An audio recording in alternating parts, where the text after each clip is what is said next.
I mean, the traffic is awful in the town centre at the moment, and, you know, people have rightly noticed that the changes to the junction have unfortunately not helped that. So, first, as I say, thank you to the Putney Action Group. I know they listened to more than 1,000 people in order to come to that conclusion. More than 90% of them said they were unhappy with the state of traffic in the town centre. So clearly we've got to listen on that, we've got to act. Fleur's been working very hard with a London-wide body you'll hear us talking about called Transport for London, which we might call TfL. So yeah, the first thing to say is that junction isn't working as well as it could do. That's my responsibility, so I apologise for that. But we've got to fix it, because you know, you've all been caught in the traffic, I've been caught in that traffic, Fleur's been caught in that traffic. So we have taken some steps for the summer.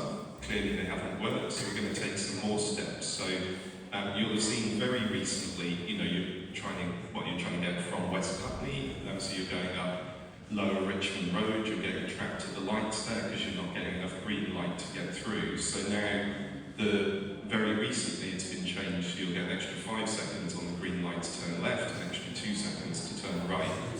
But that's not nearly enough, because that's not what people need. So we're going to keep going. So it's not those immediate improvements, because we don't control the traffic lights. This London-wide organisation called TfL, Transport for London, do. So we've got that initial change. We're going to keep going. We've been promised more change later in the month as well. And we're also working with them to move their bus parking points on Lower Richmond Road as well, so that, you know, we don't get tailbacks, because it's super frustrating the way the traffic is actually not flowing and being stacked at the moment. So just to say, I know our communication as a council hasn't been as good as it could have been on this as well, so there'll be a letter going out to all residents next week to explain this as well. Thanks, Simon. One question that's come consistently from many people I've spoken to this morning is, why can't we just go back to the way it was?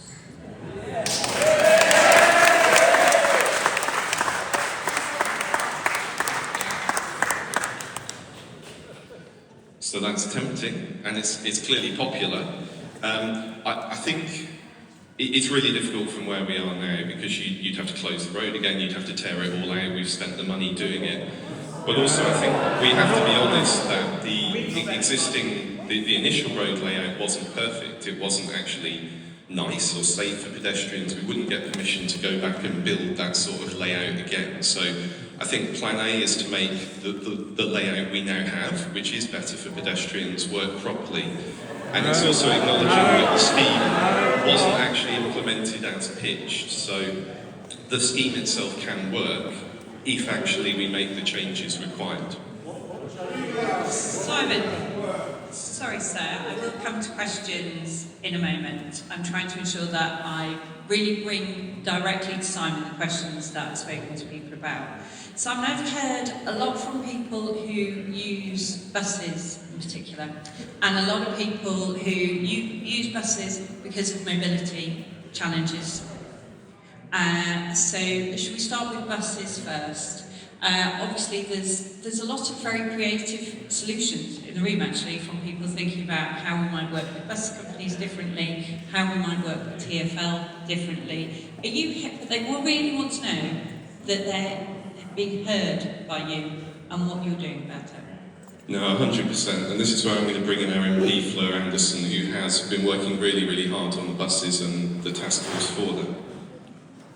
Hi everyone, good to see you all, and I'm absolutely not surprised that you're talking about traffic, because it's dreadful. We've got traffic in the buses, on the roads, and then the district line failed us as well. It just seems like everything is happening in Putney. It's a perfect storm. So the issue with the buses has been going on for over a year, as you will know, and then it really got bad when the Green Man bus stop stopped being used and everyone dropped off at Lytton Grove. Do you remember that time? So at that time, I have been meeting with the council a lot, and I've been meeting with Transport for London, who manage the whole bus routes, with the bus operators themselves based in the bus garage in Putney, and with the water, electricity and gas companies as well, because they dig up the roads, and that causes some of the problem. I was meeting with them each individually, and I was thinking they need to all get together in the room and talk to each other, and let's thrash out all the reasons why this is a problem at the moment. So I've done that, and it's called the Putney Bus Task Force, but really it's just a meeting for all the right people to be in the room and talk to each other and say, these are all the causes. Now, the first meeting I said, is this as bad as we think it is in Putney? And they said, absolutely, it's one of the worst areas in London. So I said, right, you've got to put in the time to solve this. It's not good enough to leave it as it is. And they agreed. And then I said, so what are the problems? And we talked about the bigger problems. One of them is Hammersmith Bridge. One of them is Hammersmith and Fulham putting in their low traffic neighbourhoods and things that they're doing on the other side of the river. And they've got another consultation on the bridge on the other side of Wandsworth Bridge Road. They're calling it a wandering or meandering, but there's a petition on that, and I would advise that you join in with that petition, because we're saying to the council, what you do there has a knock-on effect to us. Then there is what we can do directly in Putney. That bus task force thrashed out the reasons why the Green Man bus stop was closed. They agreed to open it, and it stayed open. So that was one of the changes. So there aren't regular drop-offs on Clifton Grove anymore. Then there was the issue of all the buses being so delayed that we could never know when a bus would turn up. You'd be told a time, you'd go along, you'd wait, was it there or not, was it full? They had to then change the whole bus timetable to accommodate for the delays on Putney High Street, which is not the way to solve the problem, but it is a way to make them more reliable.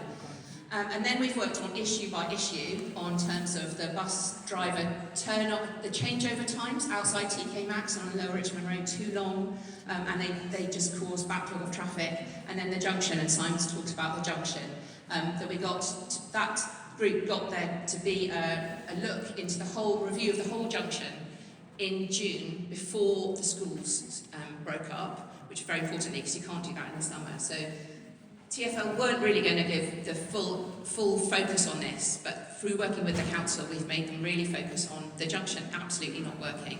All of this takes too long. We're really frustrated with the pace of change. You're really frustrated with the pace of change. I sit in the traffic as well.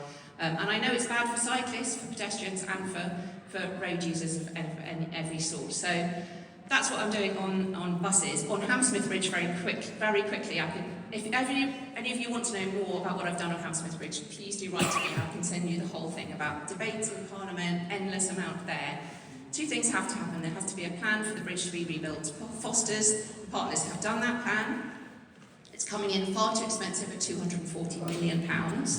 So I've asked the Department for Transport to go away and look at that plan again, especially with Heritage England, who are setting too high standards, to re-look at that plan, make it more affordable, and they've done that. The Department for Transport and the Minister has agreed to do that. That's being worked on. Then there had to be a pot of money to fund that plan. That was done in the Comprehensive Spending Review, and there is an infrastructure fund that can be applied to restore Hammersmith Bridge. I asked again the Secretary of State for Transport this in Parliament just 3 weeks ago to say, can Hammersmith Bridge be funded? It's been closed for over 6 years now. It's a national scandal and embarrassment. We've got a national public route that's not open.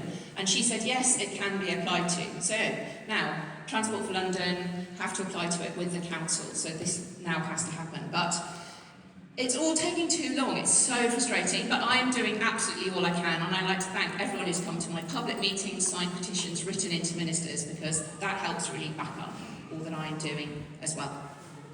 Thank you. Now, before we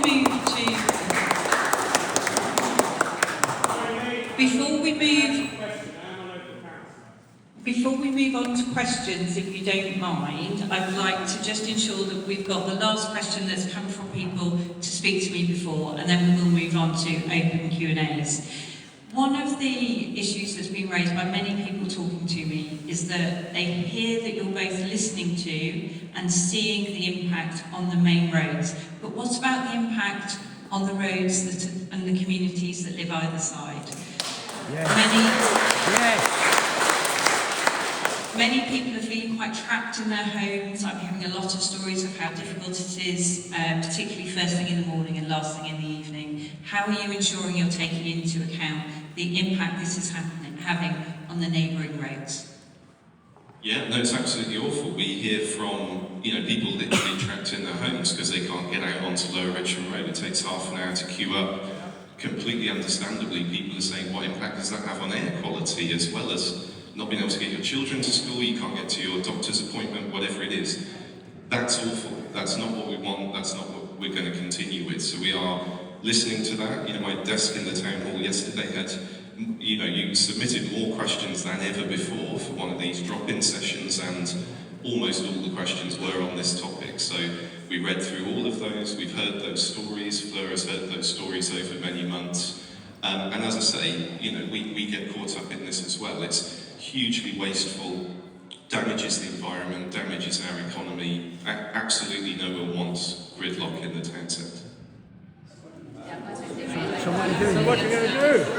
It's the roads off as well, so the roads off Lower Richmond Road, the roads off Upper Richmond Road, the roads off Putney Bridge Road, that they're all enormously affected. And the longer this goes on, the wider the area of impact is, how frustrating it is. I was just going to say one thing about the district line, is that's also been awful, and I'm meeting with the head of the district line on Wednesday to say that this just can't go on.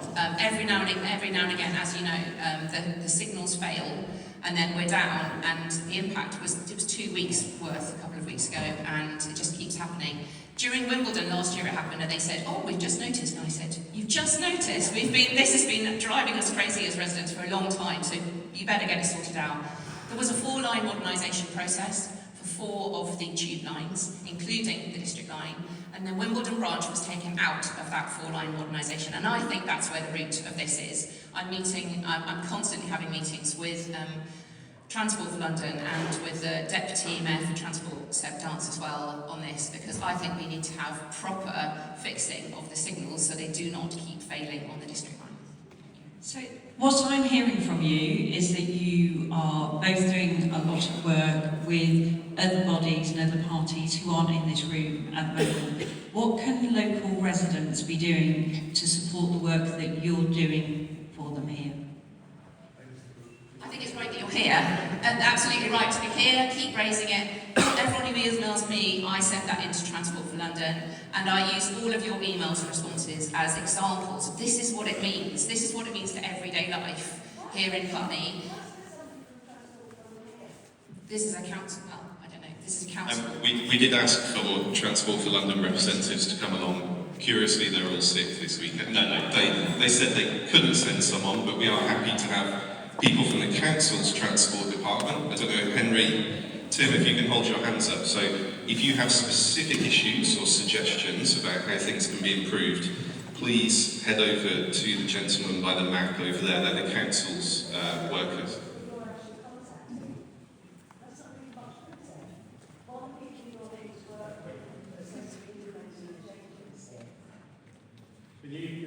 Sorry, so she was just saying it's very difficult to have this conversation if not all the people are in the room who have the power to change it.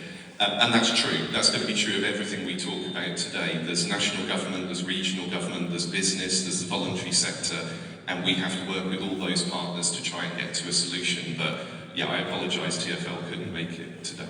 So I'm going to move us on to questions. I just wanted to point out that we have got TfL's contact details on the wall on the left, which was what I was trying to prime you to say, Simon, with regards to your voice being heard by the council, by the MP and by TfL is really important. That we are here to listen and work with you. Simon talks a lot about the listening council, but we also need to ensure that TfL are hearing your voices as well. Right, I'm going to move to questions. I'm going to go to the gentleman at the back in the... John. There is a microphone coming to you. If people could wait till the microphone arrives, please, before speaking. Hello everyone, my name is John Locker. I'm one of the councillors for Thamesfield Ward. First, can I begin by thanking you all for taking the time to come here today and give your feedback. It's really appreciated. I know many of you have emailed me on the issues of traffic, and I've tried to respond to you all and make sure that the council leadership is aware of your concerns, which I think have been very validly and well made today. My question is for Fleur. I remember a year ago you spoke with great enthusiasm about the Wandsworth Bridge Task Force. I just wonder, a year on, and you've talked about some of the developments that have happened, so thank you for that update. But could you please just ask the government to give the people of Putney and of Hammersmith a timetable for when this will get fixed. That is what we need, because then we can plan everything else around that. Thank you.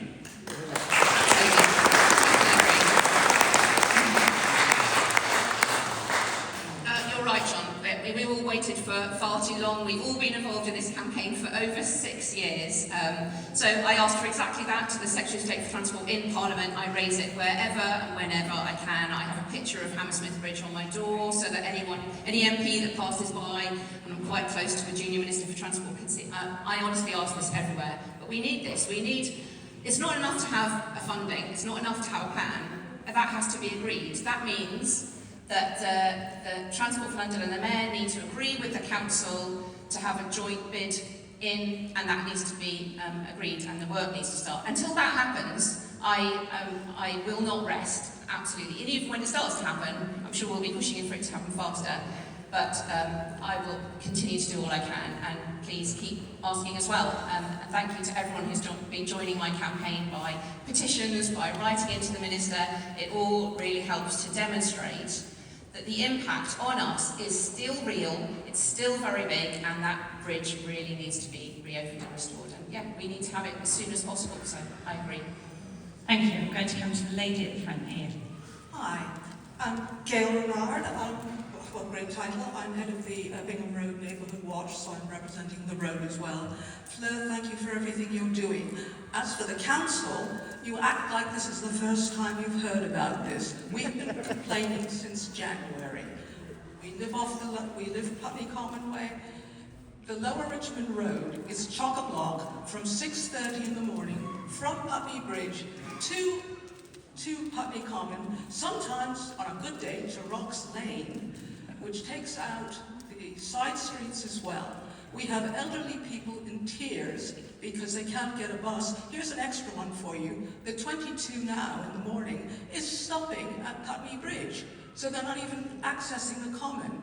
TfL has just told us they're considering stopping the 485 going from Putney Common all the way to Hammersmith Bridge. They want it terminating early. Now, for a start, that's the only accessible tube in the area. Putney Bridge tube is not accessible, East Putney isn't. That's the only way, and I know, Fleur, you're trying to get lifts and things, we thank you. But Hammersmith tube is the only option for some people. So what is one supposed to do? I mean, I'm lucky I can walk. I have to walk over a mile to get to transport from Putney Common, from Bingham Road. Over a mile every day. The weather is good right now. We're getting into winter. We have to carry things. What's when it's icy? What's when it's snowing? What happens to the elderly and disabled? Putney is totally inaccessible. It worked before, it is not working now, and to be very honest, there is an election, the local council elections in May. Yep. Because you have made our lives intolerable. Yeah.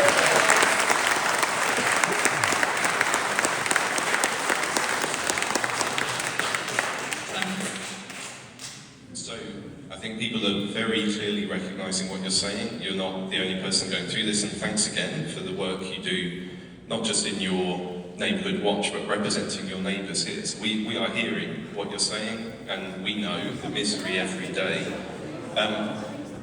Well, I mean, just to say, when you're considering who to vote for next time, do bear in mind we inherited this scheme from the previous administration. So I'm afraid John Locker, who you've just heard from, was a great proponent of this scheme. So what we've said is, it's been badly implemented, it's gone wrong. We did consult widely on it, we did it with the best of intentions, but it's gone wrong. It hasn't worked, and it's making people's lives worse. But let's be honest, even when we fixed it, there will still be a lot of traffic in the middle of Putney. We'll always have to work. I moved to Putney 25 years ago, the first place I lived in London. Traffic was really, really difficult then as well. So we are going to work hard to fix this, but I'm not going to say we're going to get to a perfect place. We're going to work together to get to a much better place. Excuse me, please. I've had a gentleman who has patiently had his hand raised at the front here, and I will come back to you at another point. So over to this gentleman here. Thank you. Hi, I'm Harry. I also live on Erpingham Road near the awesome Gail who spoke just before. There's a point that I think maybe you're all missing because nobody's mentioned it yet. You're talking about delays because of the traffic, but there's one key thing you're missing, and it's safety. On the Erpingham Road, every morning, frustrated drivers are racing up that road as fast as they can to get around the traffic. And that's a school road. There's people taking their kids to primary school, there are people walking their dogs across the road. At some point, somebody is going to be killed. In addition to that as well, you've got mopeds and cyclists weaving through all the stationary traffic. We are scared to cross the road now because of this. It is a safety issue. You have a duty of care towards all of us, and you've been warned about this. So you've got to get on this and fix it before someone is hurt. Please. No, 100%. That's the core of it. It's just about safety. And as I say, the scheme was introduced, and we used all of the experts we had. We consulted widely. We listened to the Putney Society, and everyone said we think this scheme will make the neighbourhood safer. You know, plainly we don't do things that we think will not help. It's not working. We got it wrong. We're sorry about that. We're going to change it. But what we can't do is just tear it out and reinstate it overnight, because that plainly will take time, it will cause more disruption, and we'll go back to a layout that people agreed wasn't safe in the first place. So we're going to work as hard as we can to clear exactly the problems you talked about, because people, I think you've made the point very eloquently, but gridlock leads to all sorts of other secondary problems and increasing other types of accidents on bikes and so on. So it is in no one's interest to have the, difficult traffic situation we have at the moment. So, but just to come back to the earlier point, this public meeting is not the first time we've heard about this or been working on this. We've been working on this closely for months, really intensively with TfL and others. And we made a series of changes before the summer. As I say, the summer drop-off in traffic masked the fact that those changes hadn't actually worked as well as they should. And it's not an excuse at all, but we can't make all of the changes that we would like to make this afternoon to those traffic lights. It's just not in our gift, but we will keep going 100% to make them. Why? Why? Can I bring in the next question, please? Lady over here. Hello, I'm Michelle. I live on Putney Hill. For 12 years we've been experiencing terrible traffic. So to all you newly experiencing people of traffic, welcome to my club. The problem, I believe, yes, it's the new road networks or changes that are causing problems, but also we have to remember that cars are driven by drivers. On Putney Hill, the amount of single occupants in cars is ridiculous. Also, I think that the local council should start working with the home counties. My niece, for instance, lives in Weybridge. The Oyster card scheme doesn't go that far, so people drive in. They drive through Putney, across the bridge to go to work. So we need to get some sort of survey as to why people feel they need to drive into town or across the bridge. Yes, there'll be people who need their cars for working, disabled, the elderly, but I think there needs to be a broader scheme to find out why people need to drive. I'm a cyclist, a pedestrian, and I very rarely use my car. So I'm just wondering what the Labour Party and the Council are doing about broadening the questions to people in the home counties why they feel they need to drive in. Thank you. It's a good point. We need to bring down the number of cars, and it's kind of circular, because if you can't rely on your bus and you can't get on the district line, then people jump in a car. So we have to fix public services to make sure that they are really reliable so that people can choose public services. Talking to home counties is something that definitely was done with you, Les, and pollution is another part of the problem. Safety, absolutely, but I think pollution is another part of the problem, that the more congestion there is, it pushes up worse pollution to the side roads that we were just talking about, to a wider area, and we need to tackle that as well. So making sure that there is joined up policies for, which there were for tackling pollution, that was ULEZ, and it worked for us in Putney because it's brought down the pollution considerably, not enough, but it has. So that working with a wider area. And that's why Transport for London should exist, to kind of arbitrate between the whole of London so that we're not just working in one area trying to fix things for bus routes and roads which go across the whole of London. So that's one reason why trying to work with Transport for London to say, we've got a problem, but you've got the wider remit, you should be fixing it.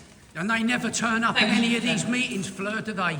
TfL. And Simon shouldn't be apologising on their behalf. They should be here. They should be here. Thank you, and if I could remind you again that we have got TfL's contact details there. I'm now going to come to this gentleman because he has patiently had his hand up.